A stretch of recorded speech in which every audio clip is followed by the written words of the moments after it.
Hey guys, Aaron Zagarba here, and today in this video we're going to be going over my documentary setup for a documentary that I'm going to be filming very soon.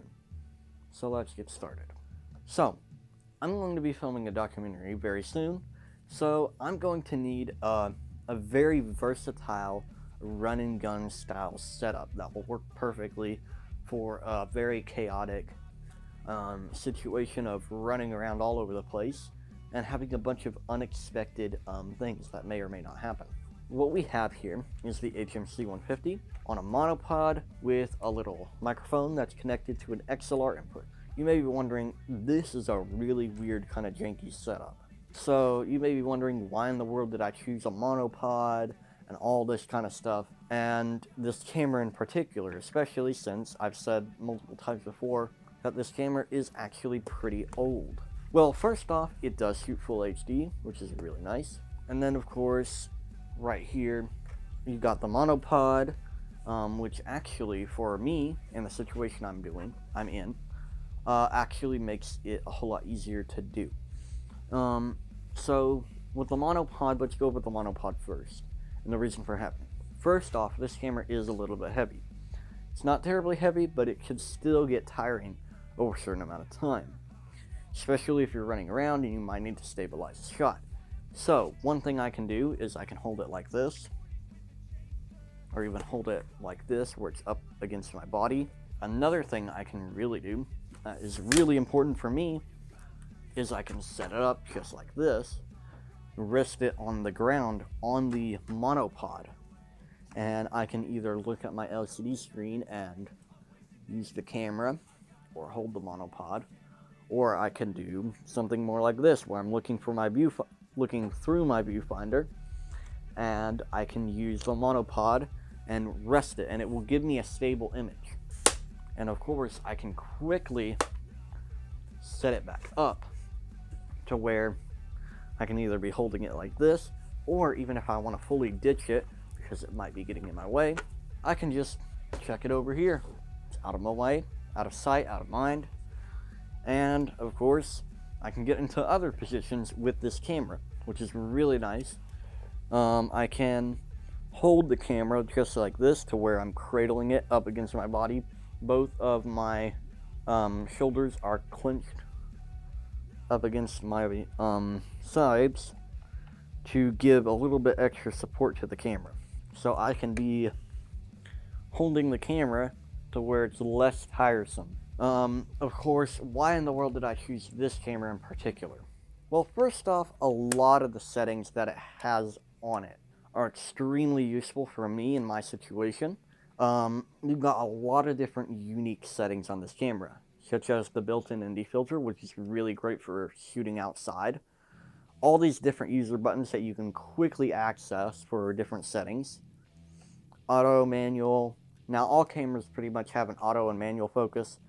This one does have a really good autofocus, which is really nice if you don't have the time to actually pull your focus.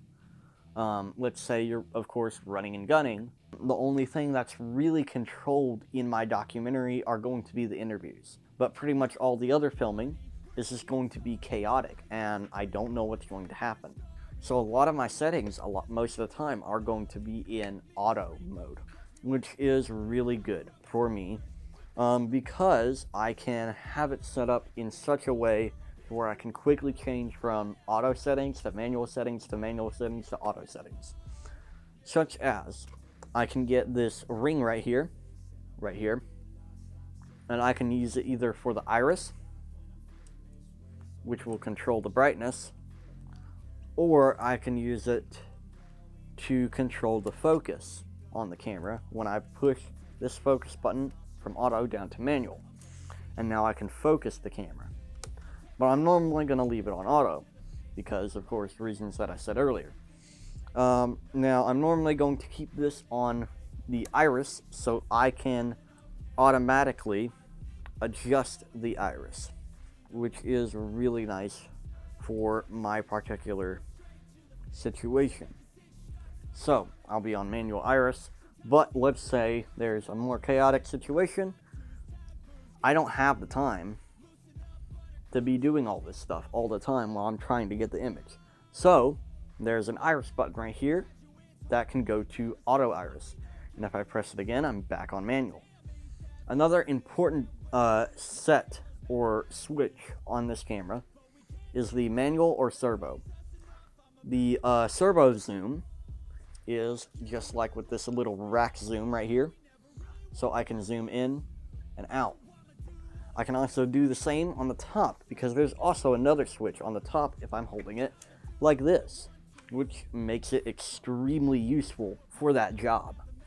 And of course, if I needed to quickly zoom into something with the camera, with my thumb, of course, I'm assuming I'm holding it like either like this or like this, I can quickly, almost without looking, switch it and then zoom in, zoom out, whatever. Focus if I have it on manual, probably keep it on auto, especially in a chaotic situation like that, because I can zoom in faster than the servo zoom can zoom in. I will probably have the servo on most of the time because it's really easy to use and I don't have to think about it as much. But of course, it gives me all those options that I can choose depending on the particular situation. Also, if you're, let's say, in manual focus, you're on manual mode for the focus, and you can press the push to auto focus button right here where my thumb is.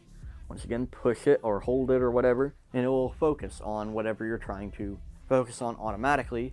So you can, like, let's say you're in manual, you quickly turn over to film some guy, and you can push that button down and quickly focus that camera. Of course, another even better thing is to the focus assist button right here on the side. What this will do is it will digitally zoom in, which most DSLRs also have this setting. And what it does is it doesn't affect your footage at all. It doesn't zoom in for your footage, but it will zoom in for you on your LCD screen or the little viewfinder you have to help you focus a little better. And that's what it means, to assist you. So you zoom in and you can better see what you're manually focusing on. So when you have that, and what I personally like to do is I press the focus assist and zoom in all the way with the camera, depending on how far the object or person or whatever that I'm trying to focus on. And then I focus it and make sure it's as sharp as a tack, as sharp as I can possibly make it, and then zoom out again, and then voila. But most of the time I'm not going to be using that, but it will come in handy when there are particular moments for that. One of my really cool settings that is on this camera is the auto white balance button or set white balance button right here. And of course you can either do auto white balance, of course, you know, if you don't have the time to set the white balance, but it's actually pretty quick if you can do it and you do have some time.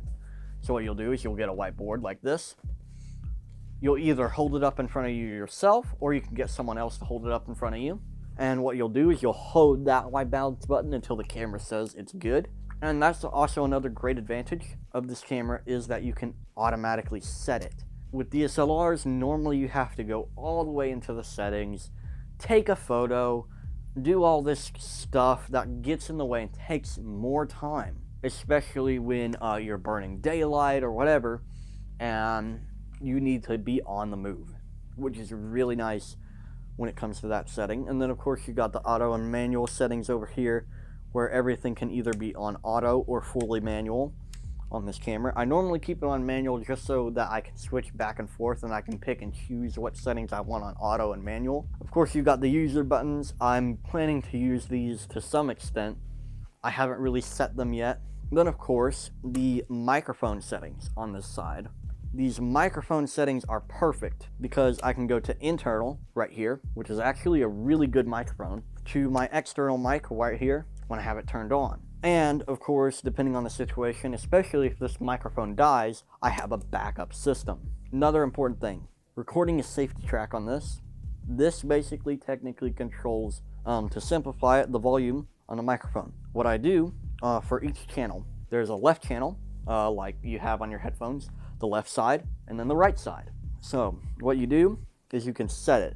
So what you do is you set one further than the other to create a safety track. So let's say if you hear a loud sound, especially if that distorts the microphone like this, probably ear raped you right there. But to give the example, you want to fix that. So you record a safety track. So one is quieter than the other. So it is not as loud and unbearable to hear.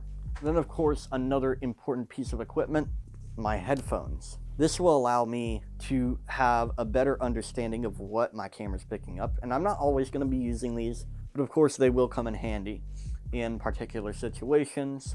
And of course I can use them for my editing as well. And of course, if I need to, I can also talk to my friends on Discord for a meetup, because of course it's the gaming headphones, so, you know, really useful. Then of course, even down to the clothes that I'm wearing. As the final thing, let's pretend the battery is dead.